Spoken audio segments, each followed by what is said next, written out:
welcome back to Hot Stove with South Bend Cubs. I'm Executive Chef Josh Farmer. January, which means it's pretty cold outside, and nothing better when it's cold outside than a nice hearty soup to be made at home. So today we're going to be making a lobster corn chowder. Very, very simple soup. Some higher end ingredients to kind of dress it up if you have company over, but really easy. We're going to bang it out real fast.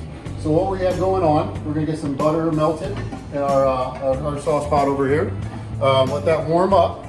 And then all we're going to do to add into it, we have some diced onions and diced celery. When you're dicing stuff for soups, you really want to make sure that you're kind of keeping it the same size, nice and uniform. That way, for when you're eating it, you don't get big globs of this or small chunks of that. Keeps it nice and easy. So, all right, butter's nice and melted down. We're going to go ahead and add in the celery and the onion to that. And that's going to cook for about 10 minutes over medium-high heat. We're not looking to add any color to it. We want to get it to where it's translucent. We're just looking to pull the sweetness out of those vegetables and get a good base going for our soup. All right, so we've had our celery and our onions going in our pot for about 10 minutes now. They're getting nice and tender. We're going to go ahead and add in our next few ingredients, which are going to be some red potato and some red bell pepper, all diced up about the same. All ingredients will be available in our recipes. It'll be attached with the video.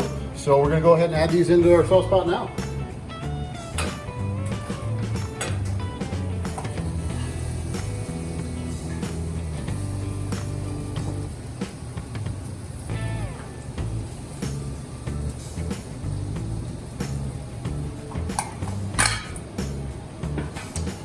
So we're going to let these cook for about 5 minutes or so.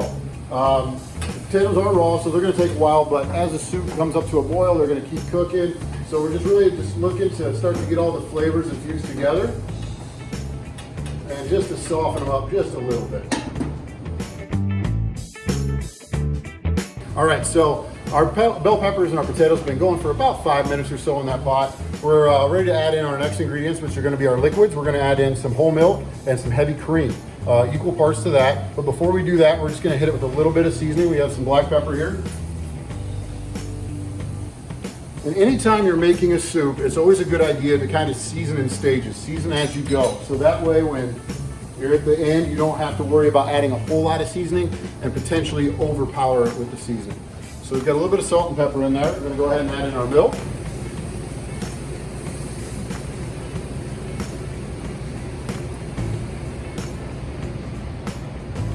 And we're going to add in our heavy cream.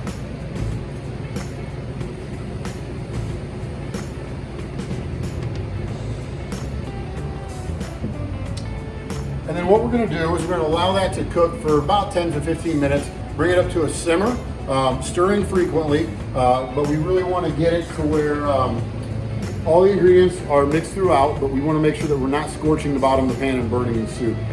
So give it a stir every minute, minute and a half or so. For our next step in making this soup, we're actually going to make a roux, which is going to be our tightening agent. So a roux is very simple. It's just equal parts butter and flour. So we have a few ounces of butter melting down here in the saute pan. Once it's completely melted, we're going to add in some all-purpose flour to that, and then whisk it thoroughly so that all the ingredients are mixed together nice, and let it cook for about 5 minutes. One thing that's very important when you're making a roux is allowing it to cook as well. If you don't allow the flour to really cook down, it's going to taste like a raw flour in the finished product. So you really want to get it to where you get a little bit of color on the flour, on the roux.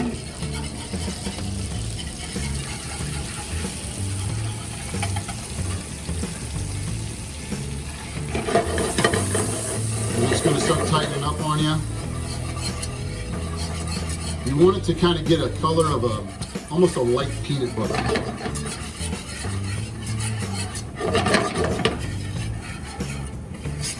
Just stir it so that nothing burns. So you really want to cook that raw flavor out of the flour.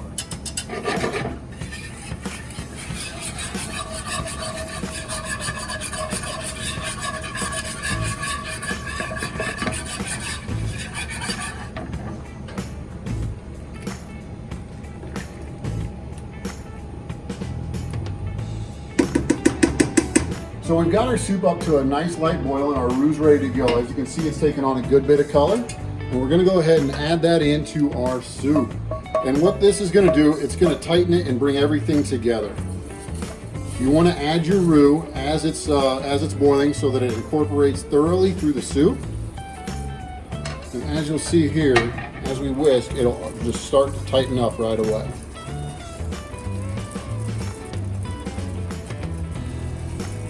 And we're going to let that cook for about another 5 to 10 minutes or so until we get to the correct consistency, but it shouldn't take too long.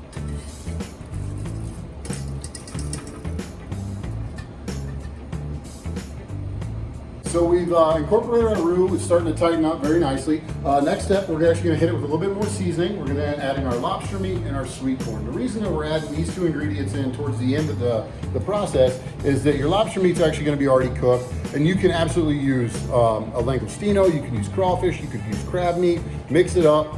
If you didn't want to spend the money and you wanted to add a little bit of imitation into it to kind of cut that out a little bit, feel free. We're just looking for that nice sweetness of lobster meat. So, all right, I think we're about ready to go ahead and add in our sweet corn.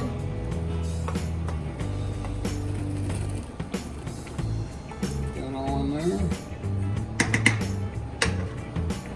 And next we're going to add in our lobster meat.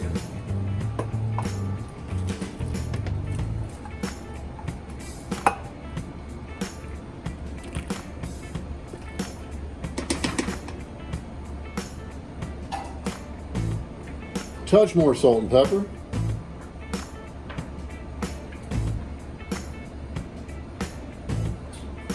And then we're going to finish it off with a little bit of smoked paprika. So smoked paprika is going to do two things for us. It's going to add a little kiss of smoke to it, but it's also going to add a really nice coloring to the soup as well. So just want to stir in all those ingredients and let it keep cooking. Most important thing when you're doing a soup, it's not something you want to rush. You really want those flavors to come together over time. And a lot of times, if you notice, you make soup at home, it tastes better the next day. It's just because all those flavors had a chance to really come together and open up, and it's fantastic at that point. So as you can see, that paprika's kind of bloomed into the milk and the heavy cream at that point, starting to give it a nice red coloring.